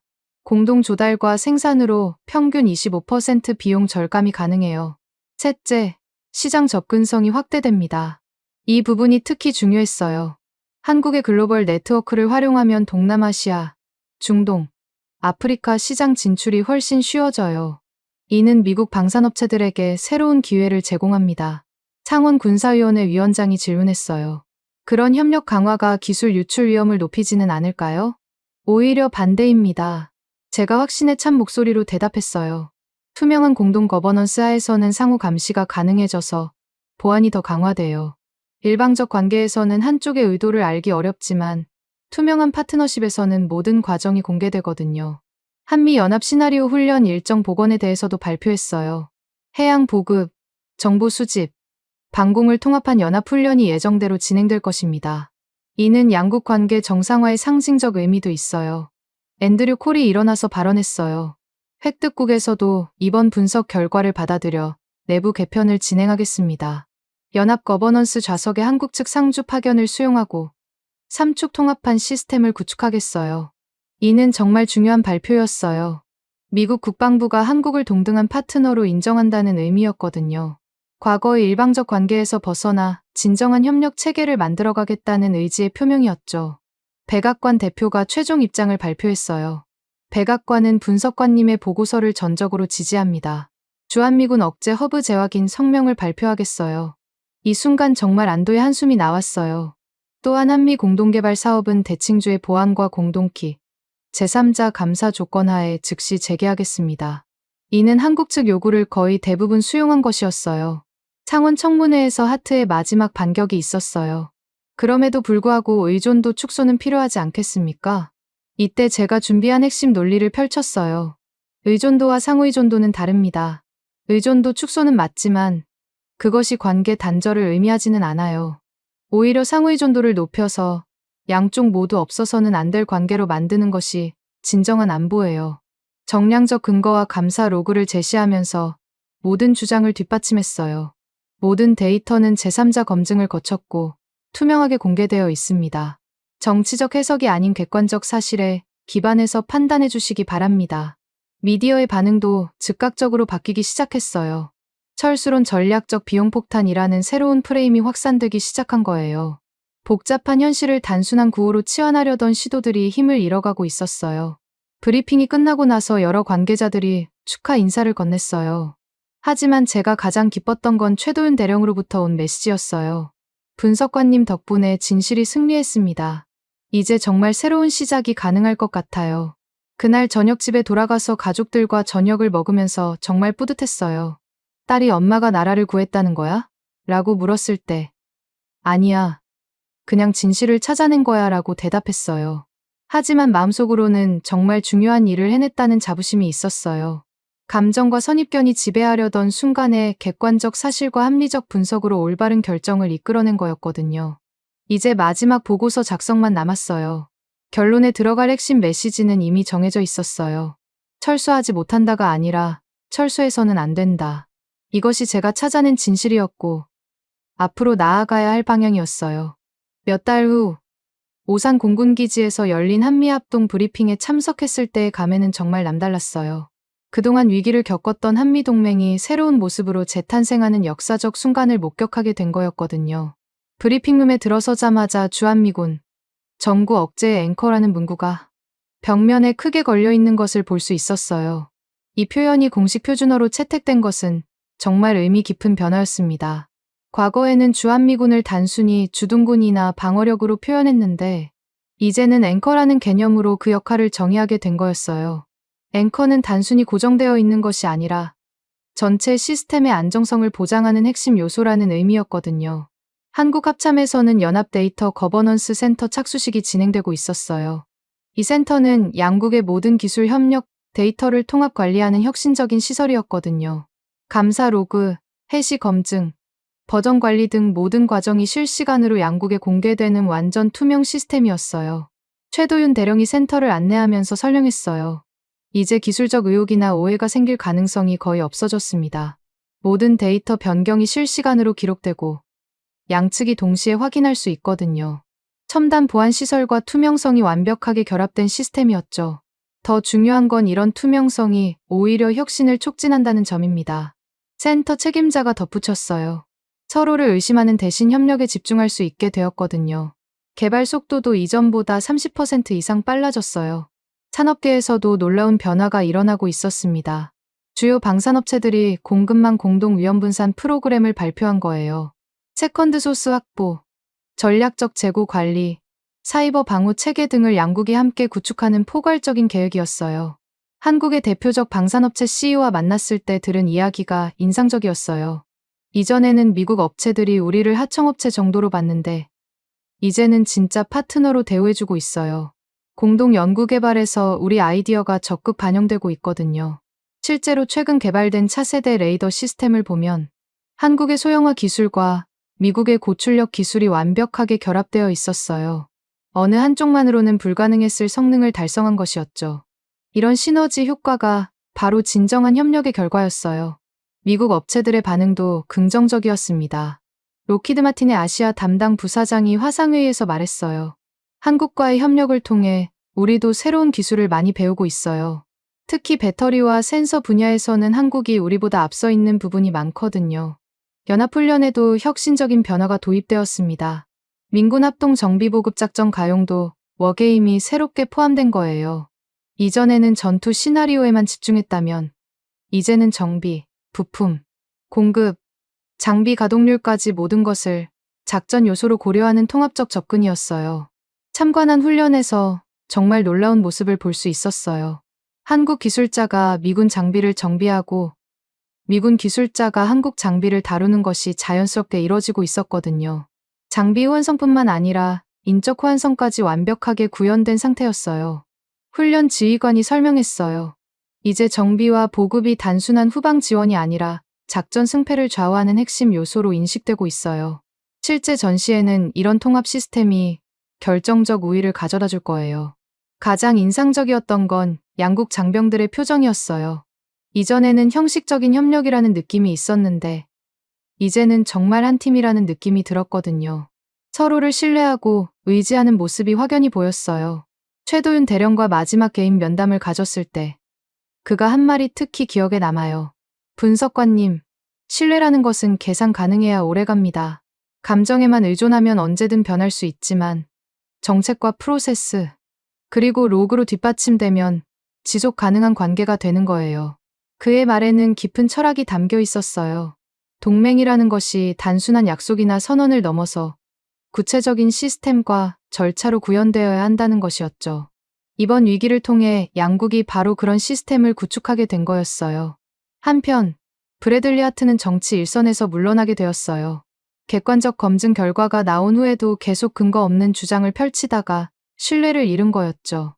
그의 퇴장은 단순한 개인의 실패를 넘어서 구호 정치에서 데이터 정치로의 전환을 상징하는 사건이었어요. 하트를 대신해서 새로 임명된 보좌관은 완전히 다른 스타일이었어요. 앞으로는 모든 정책 제안이 객관적 데이터에 기반해야 합니다. 감정적 구호나 추측성 주장은 더 이상 통하지 않을 거예요. 이런 변화가 바로 이번 사태가 가져온 긍정적 효과 중 하나였어요. 앤드류 콜의 변신은 더욱 극적이었습니다. 그는 획득 동맹 산업 3축 통합판이라는 혁신적인 시스템을 런칭했어요. 이는 방산 획득 과정에 동맹국 협력과 산업 정책을 통합적으로 고려하는 완전히 새로운 접근이었거든요. 이전에는 각각 따로 고려했는데 이제는 하나의 통합된 시스템으로 접근합니다. 콜이 설명했어요. 예를 들어 새로운 무기 체계를 도입할 때 단순히 성능과 가격만 보는 게 아니라 동맹국과의 호환성, 공동 생산 가능성, 기술 파급 효과까지 모두 종합적으로 평가해요. 이런 변화는 다른 동맹국들에게도 긍정적인 시그널을 보내고 있었어요. 일본, 호주, 영국 등이 모두 비슷한 통합협력 모델에 관심을 보이기 시작한 거였죠. 한미 간에 시작된 혁신이 글로벌 동맹 체계 전체로 확산되는 모습이었어요. 마침내 최종 보고서를 제출하는 날이 왔습니다. 몇 달간의 분석과 검증, 그리고 새로운 시스템 구축 과정을 모두 담은 종합 보고서였어요. 제목은 동맹이 진화 상호 의존에서 상호 번영으로였습니다. 보고서의 핵심 결론은 명확했어요. 미국은 한국을 필요로 한다. 이는 감정의 진술이 아니라 산업, 작전, 외교가 결합된 객관적 수치다. 이 문장에는 지난 몇 달간의 모든 경험과 분석이 농축되어 있었어요. 그러므로 주한미군은 철수하지 못한다가 아니라 철수해서는 안 되는 동맹 인프라다. 이것이 제가 도달한 최종 결론이었어요. 단순한 비용 계산을 넘어서 전략적 가치와 미래 비전을 고려한 판단이었죠. 보고서에는 새로운 협력 모델의 청사진도 포함되어 있었어요. 투명성, 상호주의, 혁신 지향이라는 세 가지 원칙을 바탕으로 한 21세기형 동맹 모델이었거든요. 과거의 보호자 피보호자 관계를 완전히 벗어난 진정한 파트너십이었어요. 이번 위기는 동맹의 위기가 아니라 동맹의 진화 과정이었다. 보고서의 마지막 문단에 이렇게 적었어요. 갈등과 의혹을 통해 더 강하고 투명한 관계를 구축할 수 있었고, 이는 향후 다른 동맹 관계의 모델이 될 것이다. 보고서를 제출하고 나서 정말 후련했어요. 몇 달간의 험난한 여정이 마침내 결실을 맺은 거였거든요. 하지만 동시에 이것이 끝이 아니라 새로운 시작이라는 것도 알고 있었어요. 집에 돌아가는 길에 라디오에서 뉴스를 들었어요.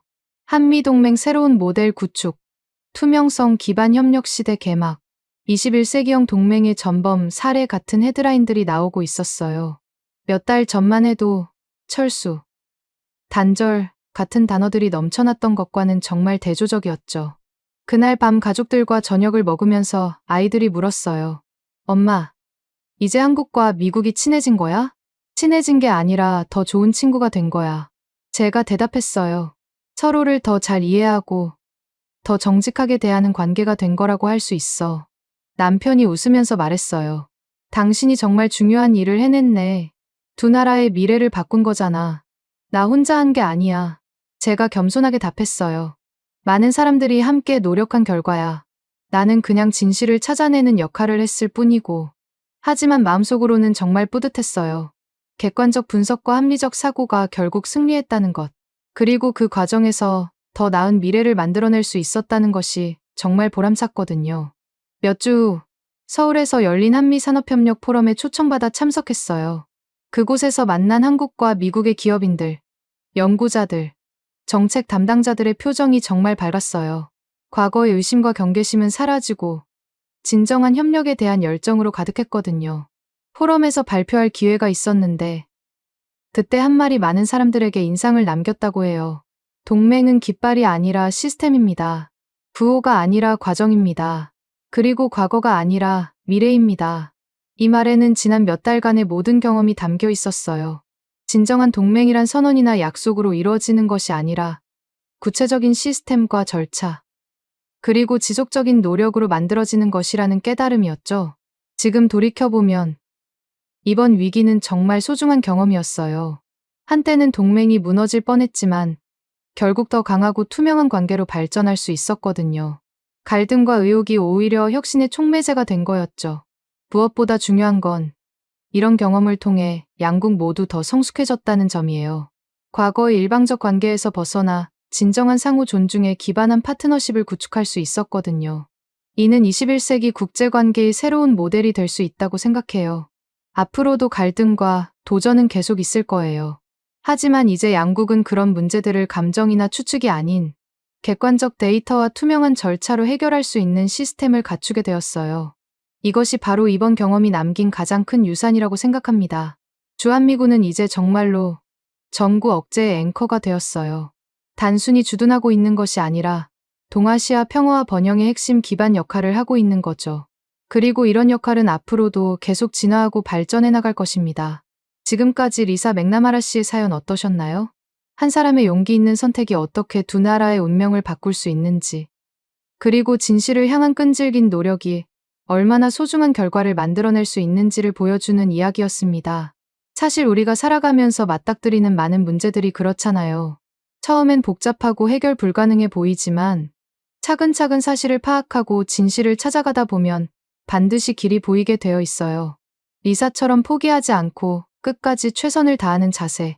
그것이 바로 우리가 배워야 할 점이 아닐까 싶습니다. 특히 인상 깊었던 건 갈등과 위기가 오히려 더 나은 관계를 만들어가는 기회가 되었다는 점이에요. 한미동맹이 70년 만에 가장 큰 시련을 겪었지만 그 과정에서 서로를 더 깊이 이해하게 되었고 결국 더 강하고 투명한 파트너십으로 발전할 수 있었거든요. 이런 모습을 보면서 정말 자랑스러웠어요. 우리나라가 이제 미국과 진정한 동등한 파트너로 인정받게 되었다는 것. 그리고 우리의 기술력과 성실함이 세계 최강국 미국에게도 꼭 필요한 존재라는 걸 증명해낸 것 말이에요. 최도윤 대령이 말했던 것처럼 동맹은 깃발이 아니라 시스템이라는 말이 정말 와닿더라고요. 겉으로 보이는 화려한 선언이나 구호가 아니라 일상적인 협력과 신뢰 속에서 쌓아가는 관계야말로 진정한 동맹이라는 뜻이겠죠? 그리고 무엇보다 감동적이었던 건 리사가 보여준 원칙과 신념이었어요. 정치적 압박과 개인적 위험 앞에서도 진실을 포기하지 않았던 그 용기 말이에요. 우리 모두가 각자의 자리에서 그런 소신을 지켜나간다면 이 세상이 조금씩이라도 더 나아질 수 있지 않을까요? 앞으로도 한미동맹은 계속 진화해 나갈 거예요. 21세기에 맞는 새로운 협력 모델을 만들어가면서 동아시아는 물론 전 세계 평화에 기여하는 소중한 파트너십으로 발전해 나갈 것입니다. 여러분도 일상에서 어려운 문제에 부딪혔을 때 리사의 이야기를 떠올려 보세요. 감정에 휩쓸리지 말고 차분히 사실을 파악하고 끝까지 포기하지 않는다면 반드시 해결책을 찾을 수 있을 거예요. 오늘 이 소중한 이야기를 함께 나눠주신 여러분께 진심으로 감사드립니다. 우리의 동맹이 우리의 미래가 더욱 밝고 희망차게 발전해 나가기를 간절히 기원하면서 이만 마무리하겠습니다. 시청해주셔서 정말 고맙습니다. 다음에 또 좋은 이야기로 찾아뵙겠습니다. 여러분의 관심이 더 좋은 콘텐츠를 만드는 원동력이 됩니다. 감동을 향한 여정, 감동여행이었습니다. 감사합니다.